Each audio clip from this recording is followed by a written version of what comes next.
नमस्कार मित्रों। प्रतिवर्ष ज्येष्ठ पूर्णिमा के दिन हम संत कबीरदास जी की जयंती मनाते हैं। हम सभी जानते हैं कि संत कबीरदास जी ज्ञान मार्ग के एक बहुत प्रसिद्ध कवि रहे हैं और उन्होंने अपनी रचनाओं में ईश्वर के निर्गुण निराकार रूप के बारे में बहुत सारी बातें कही हैं। उन्होंने हमारे समाज में फैली हुई जो कुरीतियाँ या अंधविश्वास हैं उनको दूर करने के लिए भी बहुत सारे प्रयास किए। उन्होंने सभी संप्रदायों के विषय में बात की और उनमें फैली कुरीतियों को दूर करने का प्रयास किया। और बहुत सारी उनकी ऐसी रचनाएं हैं जो हमें जीवन में ज्ञान मार्ग की ओर चलने के लिए प्रेरित करती हैं। उनमें से एक रचना ऐसी है जिसके विषय में आज बात करना सामयिक होगा, क्योंकि यदि हम देखें तो पिछले कुछ दिनों से बहुत सारे ऐसे सोशल मीडिया पर पोस्ट आ रही हैं जिसमें हमारे देवी देवताओं के विषय में या भगवान के विषय में या ईश्वर के विषय में बातें कही जा रही हैं। कुछ नास्तिक वर्ग के भी लोग हैं जो यह कहते हैं कि यह सब बातें अंधविश्वास हैं, और वहीं कुछ सांप्रदायिक विचारधारा से प्रभावित लोग भी हैं जो उन बातों का खंडन करते हैं, परंतु साथ ही साथ बहुत सारे अंधविश्वासों, रूढ़िवादिताओं एवं कुरीतियों से जकड़े हुए हैं। तो ऐसे में संत कबीरदास जी हमारे लिए और भी प्रासंगिक हो जाते हैं, क्योंकि वे इन सारे अंधविश्वासों को या कुरीतियों को दूर करने की बात करते हैं। तो ऐसी ही एक रचना की आज हम बात करते हैं जिसमें उन्होंने मृत्यु के बारे में बात की है।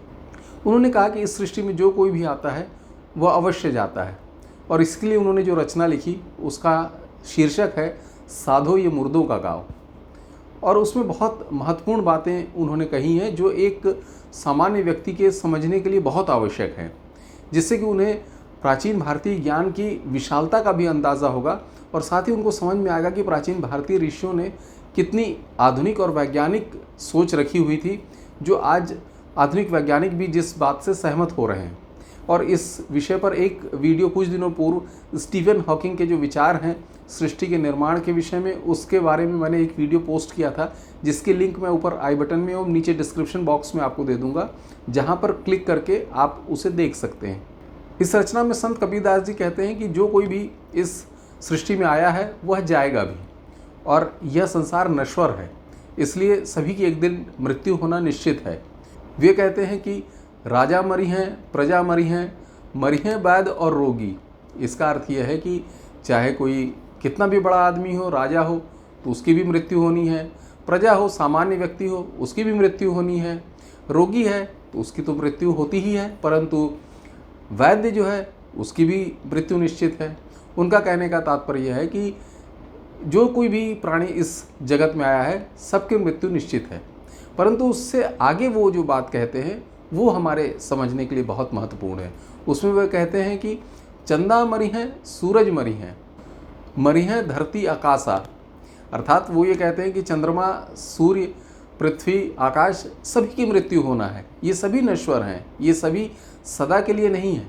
तो यहाँ एक जो समझने वाली बात ये है, जो बहुत महत्वपूर्ण बात यह है कि जो प्राचीन भारतीय ज्ञान में कहा गया कि इस सृष्टि में जो कुछ है सब नश्वर है, केवल ईश्वर है जो नश्वर नहीं है।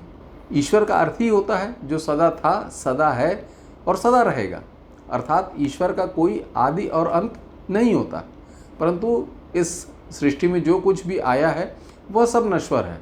मुख्य रूप से यही अंतर है ईश्वर में और जो इस सृष्टि में हम वस्तुएं देखते हैं उनमें प्राणी भी हो सकते हैं, तो वो सब नश्वर हैं। उनका सब का एक आदि है और एक अंत भी है, परंतु ईश्वर का न तो कोई आदि है और न ही कोई अंत है। संत कबीरदास जी कहते हैं कि 9 मरी हैं, 10 मरी हैं। यहाँ पर उनका तात्पर्य यह है कि 9 ग्रह जो हैं उनकी भी मृत्यु होगी, और जो 10 अवतार हैं उनकी भी मृत्यु होती है, वो भी नश्वर हैं। तो यहाँ पर अगर हम देखें तो वो हमें समझाने का प्रयास कर रहे हैं कि ये जो 10 अवतार हैं, हम अधिकतर होता यह है कि देवी देवताओं में, अवतार में और भगवान में और ईश्वर में, इस सब में अंतर नहीं समझते हैं। हम सारे शब्दों को एक ही समझते हैं। तो यहाँ पर संत कबीरदास जी यह बताने की कोशिश कर रहे हैं कि 9 ग्रह भी नष्ट होंगे और जो 10 अवतार हुए हैं उनकी भी मृत्यु होती है। इसके बाद वे कहते हैं कि 33 कोटि देवता मरी हैं, बड़ी काल की बाजी। अर्थात वो उनका कहने का तात्पर्य यह है कि 33 करोड़ जो देवता हैं उनकी भी मृत्यु होती है। तो यहाँ पर सबसे महत्वपूर्ण है हमारे समझने के लिए कि हमको देवता और ईश्वर में अंतर मालूम होना चाहिए। ईश्वर अनादि अनंत है, ईश्वर की मृत्यु नहीं होती। लेकिन जो देवता हैं या मनुष्य हैं या जो भी प्राणी हैं या सृष्टि में जो कुछ भी आया है, सूर्य, चंद्रमा, तारे, ग्रह, उपग्रह, ये सब नश्वर है। केवल ईश्वर है जो नश्वर नहीं है। वो हमेशा था, हमेशा है और हमेशा रहेगा। इसीलिए वे यह भी कहते हैं अगली पंक्ति में कि नाम अनाम अनंत रहत है, दूजा तत्व न कोई। तो यहाँ यह भी बात बिल्कुल स्पष्ट हो रही है कि वह एक ईश्वर जो अनाम है, जो जिसको हम निर्गुण निराकार ईश्वर कहते हैं, वही एक तत्व है। बाकी कोई दूसरा तत्व इस सृष्टि में है नहीं। जैसा कि हम पिछले वीडियोज़ में देख चुके हैं कि हमारे यहाँ कहा गया है कि सृष्टा ही सृष्टि हो गया है, दूसरा कोई तत्व नहीं है, वह सृष्टा ही सृष्टि है।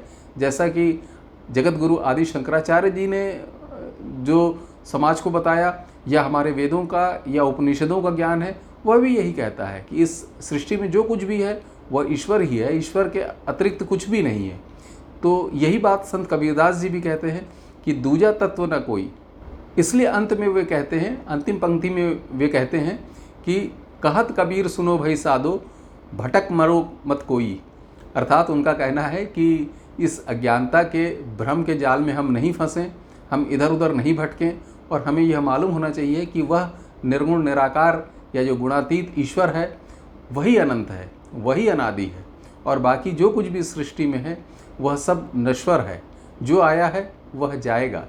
इसलिए संत कबीरदास जी की जो ज्ञान मार्ग से प्रेरित रचनाएं हैं, वे हमें आधुनिक विज्ञान के विषय में भी बताती हैं, और हमें यह भी बताती हैं कि प्राचीन भारतीय ऋषियों को कितना अद्भुत ज्ञान रहा होगा, जिससे कि आज पूरा विश्व प्रभावित है। तो हम भी संत कबीरदास जी की जयंती पर उन्हें प्रणाम करते हुए उनकी बातों को समझने का प्रयास करें और उन्हें जीवन में उतारने का प्रयास करें, जिससे हमारा जीवन भी अध्यात्म के मार्ग पर और ज्ञान के मार्ग पर आगे बढ़ सके। आशा है यह वीडियो आपको अच्छा लगा होगा, यह जानकारी आपको अच्छी लगी होगी। यदि यह वीडियो आपको अच्छा लगा हो तो कृपया इसे अपने अन्य मित्रों के साथ भी शेयर करें एवं इस वीडियो को लाइक भी करें, जिससे कि इस तरह की जानकारी ज़्यादा लोगों तक पहुंचा सकने में हम सफल हो सकेंगे। कृपया चैनल को भी अवश्य सब्सक्राइब करें एवं बेल नोटिफिकेशन भी अवश्य क्लिक करें, जिससे कि इस तरह की वीडियो की जानकारी आपको समय पर मिल सके। धन्यवाद।